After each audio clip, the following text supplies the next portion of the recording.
Hello guys, welcome to Gayatri steno coaching zone.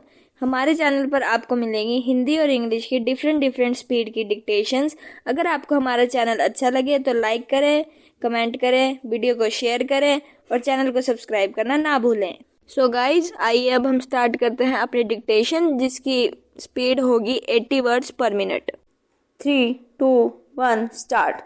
अध्यक्ष महोदय, मैं कल कह रहा था कि वित्त मंत्री जी ने जिस संदर्भ में यह बजट प्रस्तुत किया है और जिन परिस्थितियों की पृष्ठभूमि में वित्त मंत्री का भार संभाला है, उस दृष्टिकोण से यदि इस बजट को देखें तो हम इस परिणाम पर पहुंचेंगे कि वित्त मंत्री जी ने निश्चित तौर पर ऐसा काम किया है जिसके लिए वे धन्यवाद के पात्र हैं। बेराम, उन्होंने देश की अर्थव्यवस्था को सुधारने के भार को लेकर उसमें सफलता प्राप्त करके देश की बिगड़ती हुई आर्थिक दशा को सुधारा।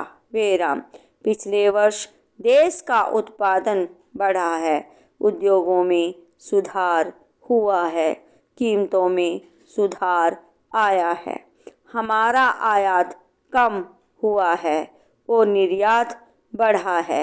बेराम, इस तरह से देश में एक नई आशा और विश्वास पैदा हुआ है। बेराम, इस वर्ष के बजट द्वारा भी उन्होंने पिछले वर्ष के कार्यक्रम को जारी रखने की कोशिश करने का प्रयास किया है। बेराम, मुझे इसमें कोई संदेह नहीं है कि इसमें भी उनको सफलता मिलेगी।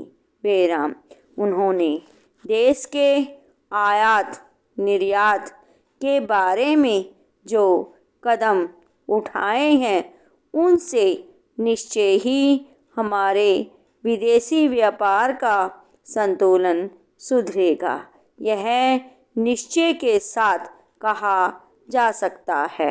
बेराम, मैं वित्त मंत्री के लक्ष्यों व कर नीति का आमतौर पर स्वागत करता हूँ। बेराम, यद्यपि मैं मानता हूँ कि इस कर व्यवस्था के द्वारा मध्य वर्ग पर बोझा पड़ेगा। बेराम, परंतु इस देश में हमें पंचवर्षीय योजनाओं को जारी रखना है, इसलिए उस संदर्भ में हमें आर्थिक साधन जुटाने पड़ेंगे और ऐसी दशा में जो लोग इस देश में ऐसी स्थिति में हैं जो कष्ट उठा करके भी कुछ दे सकते हैं, उनको देश के लिए देना ही पड़ेगा। बेराम, पैरा, इसलिए वित्त मंत्री जी के इन कदमों का भी मैं स्वागत करता हूँ,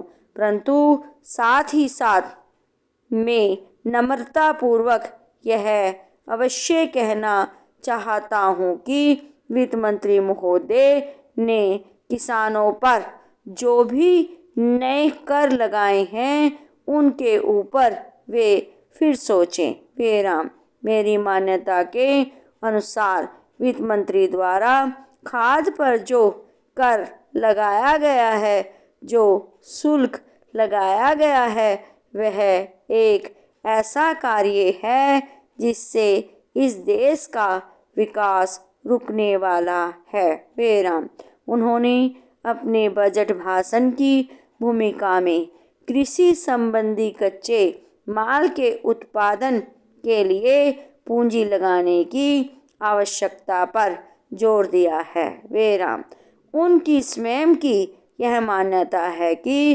कृषि का उत्पादन बढ़ाना बहुत आवश्यक है। बेराम।